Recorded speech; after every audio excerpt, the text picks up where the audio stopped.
10 tahun yang lalu, RM1 juta mampu membeli kira-kira 7 kilogram emas. Hari ini dengan jumlah yang sama, tak sampai 2 kilogram pun.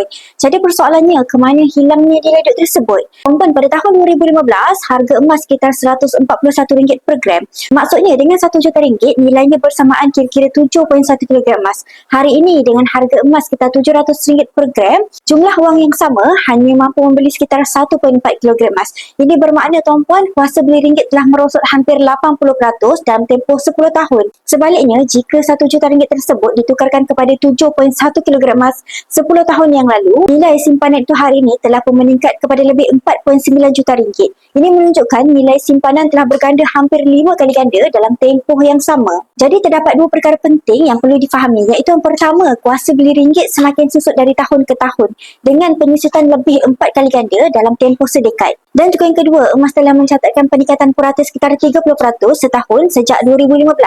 Jauh mengatasi pulangan simpanan tunai seperti ASB, tabung haji dan juga KWSP yang secara purata hanya memberikan sekitar 5% setahun dalam tempoh yang sama. Hakikatnya, simpanan tunai bukan sahaja gagal melindungi nilai daripada inflasi, malah boleh menyebabkan kehilangan kuasa beli secara senyap. Jadi bagi tuan-puan yang ingin mengalihkan sebahagian kekayaan dalam bentuk simpanan emas, isi borang saya dekat bawah, saya bantu sebaiknya. Assalamualaikum.